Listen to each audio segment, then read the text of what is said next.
मटर पनीर और क्या कर रही हो भाभी? आ गई आधी कटोरी भरी हुई है। मिस्टर अमेरिका, प्रदेश जाकर मटर अलग खाने पड़ेंगे और पनीर अलग, और वो भी ना जाने कोई चुड़ैल होगी परोसने वाली। कुछ दिनों के लिए घर का मिर्च मसाला पेट भरकर खा लो। अमेरिका जाना इतना आसान है क्या? तो क्या दूसरे लोग जो हिंदुस्तान से अमेरिका जाते हैं उनके सर पर सिंह होते हैं?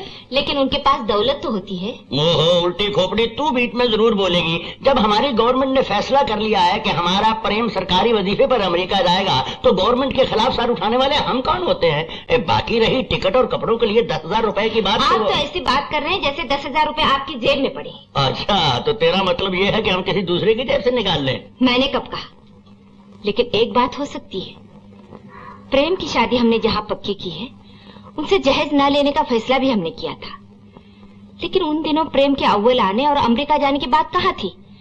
और जब प्रेम अमेरिका से लौटकर लाखों में खेलेगा तो मौज तो उनकी लड़की ही उड़ाएगी। सीता, बात कुछ मेरी समझ में भी आ रही है। तुम्हारा मतलब यही है ना कि 10,000 रुपए के खर्च का जिम्मा प्रेम का होने वाला ससुर उठाए? आज पहली बार उल्टी खोपड़ी की बात आपकी समझ में आई है। सीता, आज मैं तुझसे बहुत खुश हूँ। बेटा प्रेम, तुम समझ लो कि अमेरिका पहुँच गए। बेटे, अब मुंह मीठा कर। द्वारका बाबू जी, जब आप जैसे मर्यादा वाले घर से मेरी बेटी का रिश्ता पक्का हुआ तो मैं ही जानता हूँ मैंने अपनी बेटी की किस्मत पर कितना नाज किया। लाला जी, आप भी कोई कम खानदानी नहीं है। बस द्वारका बाबू, शराफत ही हमारी पूंजी है। वो जो आपने लिखा था ना कि प्रेम के अमेरिका जाने के लिए हवाई जहाज का टिकट और कपड़े बनवाने के लिए 10,000 रुपए का जिम्मा मेरा है। देखिए लाला जी, 10,000 रुपयों के लिए हम इतना अच्छा मौका भी नहीं खो सकते। ये लड़के के जिंदगी का सवाल है। बेशक बेशक।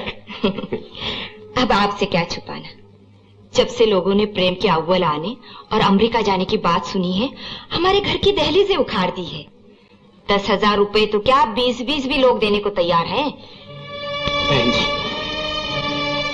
अब ये कैसे हो सकता है? शादी का तो मुहूर्त भी निकल चुका है। लेकिन लाला जी, अभी तो सारी बात जबानी जबानी है।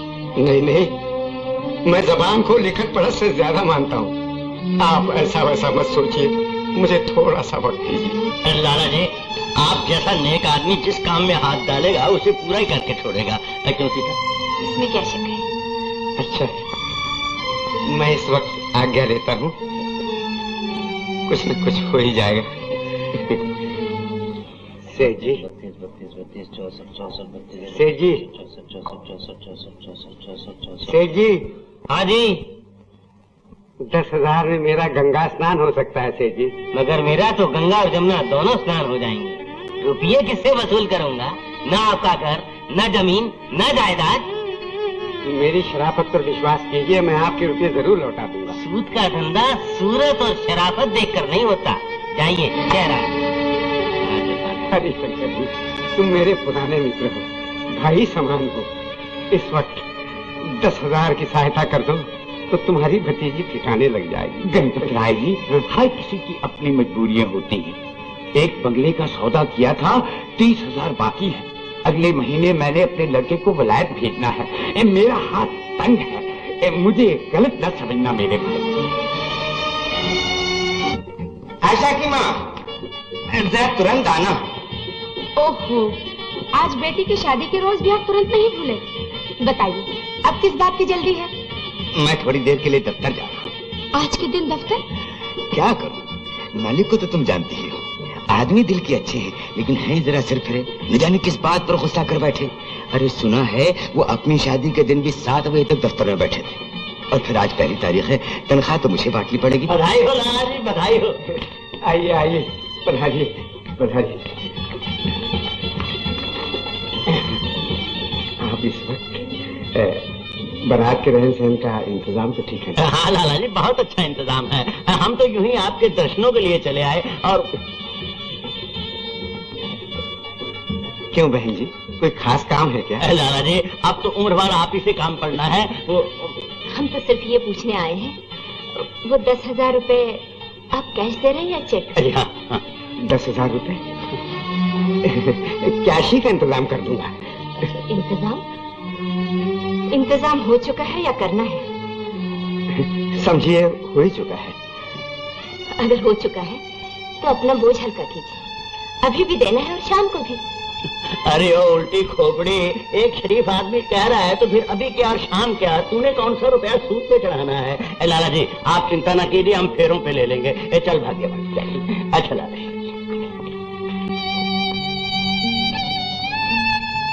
पापा रुपयों का इंतजाम हो गया? नहीं बेटी। बैंक से रुपए ले आओ ना। कौन सी बैंक से? इतने ही तो बैंक है। लेकिन बैंक में अपना रुपया भी तो होना चाहिए। अगर बैंक आपको रुपया नहीं दे सकता तो फिर बैंक किस बात का हुआ? जाओ बाबा बैंक जाओ, रुपया मिल जाएगा। रुपया मिल जाएगा? बच्चों की जुबान पर सरस्वती का निवास होता है। अच्छा बेटी एक उंगली पकड़ो। ये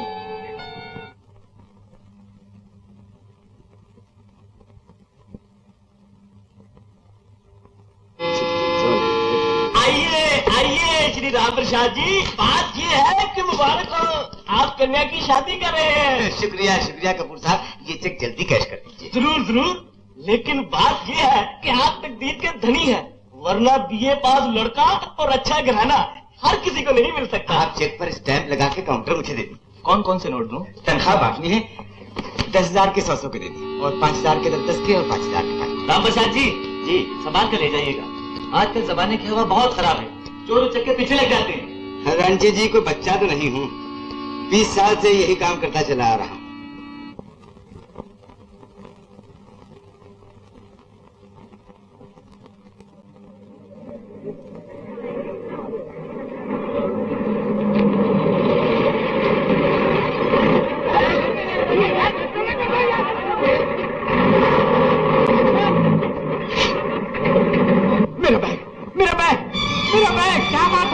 आप खजांची राम प्रसाद जी हैं? हाँ भाई मैं वही। आज पहली तारीख है, बैंक से 20,000 रुपए लेकर 70 की तनख्वाह बांटने के लिए निकला। अजी किसका देगा किसका रुपया? रोज सुनते हैं किसी दफ्तर का खजांची लुट गया, किसी फर्म के मुनीम का बैग छिन गया। अब ये नाटक तो बहुत पुराना हो चुका है। नाटक? मेरी जान जा रही है और आप इसे नाटक कह रहे हैं। मेरा बैग गुम हो गया। प्रसाद जी आज आपकी लड़की की शादी बड़ी धूमधाम से होगी, दफ्तर के रुपए मानने का इससे अच्छा बहाना और क्या हो सकता है? सच कहते हो भाई, आजकल के जमाने में झूठ को सच बना देना कौन सी बड़ी बात है। बैग छिन गया होता तो ये महाशय यहाँ न खड़े होते, अब तक किसी पुलिस स्टेशन में रिपोर्ट लिखवा रहे होते। अजी रिपोर्ट तो लिखी जाएगी, ये नहीं लिखवाएंगे तो इनके दफ्तर का मालिक लिखवाएगा। सोच क्या रहे हो? ये दुनिया है, यहाँ पल भर में साहूकार चोर बन जाता है। कोई तुम्हारी मदद नहीं करने वाला, कोई सच्चाई का साथ नहीं देने वाला। दुनिया तुम्हें चोर ही समझेगी। तुम्हारा मालिक, तुम्हारे घर वाले, तुम्हारे अपने बेगाने, सबकी नजरों में तुम चोर हो। तुम चोर हो, तुम चोर हो। मैं चोर हूँ।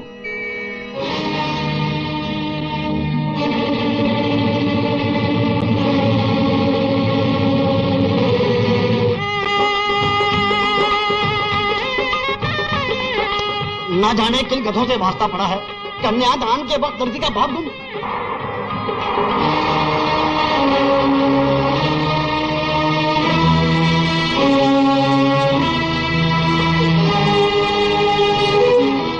प्रसाद कहाँ है? वो ना जाने किन गधों से वास्ता पड़ा है, शादी के लिए पुलिस का बंदोबस्त भी कर रखा है। अजी हम लड़की बेहाने आए हैं, भगाने तो नहीं। सब लोग अपनी जगह बैठे रहे, कोई हिलना नहीं। ईमान थानेदार जी साहब, बात क्या है? शादी में तो हिलना जुलना लगा ही रहता है। इंस्पेक्टर साहब सारे घर की तलाशी लीजिए, सर्च सर्च। हो सकता है राम प्रसाद यही कहीं हो। चलो, तुम शायद लड़के के बाप हो, लेकिन मेरी सी वो कहाँ है? वो कहाँ है? अभी उसी की तो हमें भी तलाश है। मगर आप कौन है? मैं राम प्रसाद, मेरा खजांची है। मेरे दफ्तर की 20,000 रुपए लेकर भाग निकला है। नहीं, वैसे तो राम प्रसाद बहुत शरीफ आदमी, वेरी वेरी ऑनेस्ट, कभी एक पाई इधर उधर नहीं करता। ऐसी शायद लड़के वालों ने जहेज का तकाजा किया होगा। लो, आज तक हमारा गधों से वास्ता पड़ता था, लेकिन अब हम ही गधे बन गए। महाराज, आशीर्वाद के इन चावलों का क्या करना है? आधे अपने सर में डालो, आधे मेरे सर में। मैंने तो पहले ही कहा था, यहाँ के आसार अच्छे नहीं है। चलो माँ, नहीं तो हमारी भी बदनामी होगी। सुनिए, न जाने क्या हो गया है, जब तक वो वापस नहीं आ जाते असल बात का पता कैसे चलेगा? असल क्या और नकल क्या? हम ही गधे थे जो चोरों के घर सहरा बांध कर आ गए। नहीं नहीं भाई साहब, ऐसा न कहिए। आशा आप ही की बेटी है। अगर दरवाजे से बारात वापस चली गई तो एक निर्दोष कन्या का जीवन बर्बाद हो जाएगा। बहन जी, आप ही इन्हें समझाइए। औरत का दुख औरत ही समझती है। जी, यूं किसी को क्यों ठुकराना? कौन जाने सच क्या है और झूठ क्या है। सच और झूठ को गोली मारो। अब यहाँ से चलने की करो। चलो बेटा, उठो। बहन जी, आज तक हमारे सर पर इज्जत की सफेद चादर थी। न जाने इसमें किसने ये झूठा दाग लगाया। आप लोग चले गए तो मेरा सर्वनाश हो जाएगा। अब आप डोली लेके ही जाइए। बहन, मैं भी आखिर तुम्हारी तरह औरत हूँ। मर्दों की बातों में क्या दखल। चल बेटा, वरना ये जमानत में हम ही रख लेंगे। अब चलो ना, होटल बंद हो गए तो सारे बाराती भूखे मर जाएंगे। चलो।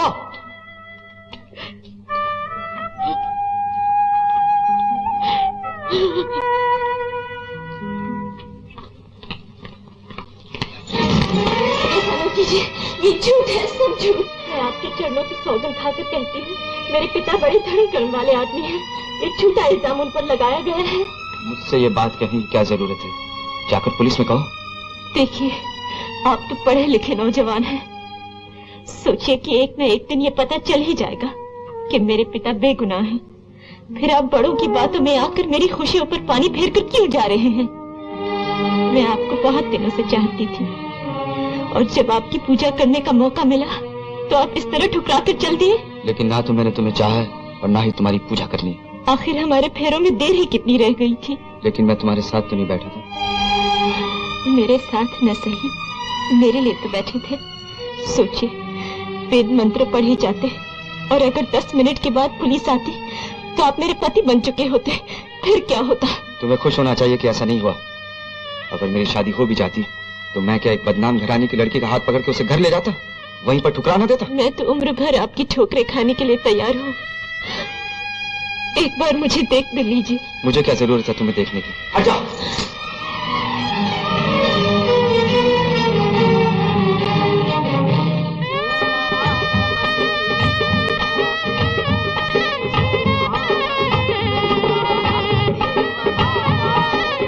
ये लीजिए 10,000 रुपए। मैं ही जानता हूँ मैंने आपको दिया हुआ वचन किस तरह पूरा किया। लाला जी, आपकी शराफत पर हमें पूरा भरोसा था, वरना फेरों के पहले हम तकाजा करते।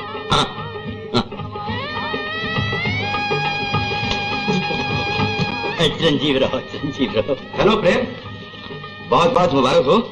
Thank you. आइए आइए बसंतलाल जी, इनसे मिलिए। ये प्रेम के ससुर है लाला गणपत राय जी। नमस्ते। मुबारक हो। अमर, ये है मेरी मिसेस शोभा। नमस्ते जी। अरे अमर, तुम अकेले हैं? यार और किसे साथ लाता? अरे क्यों भाई, तुम्हारी भी तो आज शादी थी। तुम्हारी मिसेस कहाँ है? हमारी मिसेस मिस हो गई। अरे क्या बात कर रहे हो? प्रेम, दरअसल बात ये है। अबे गधे, तू चुप रहे, मैं बताता हूँ।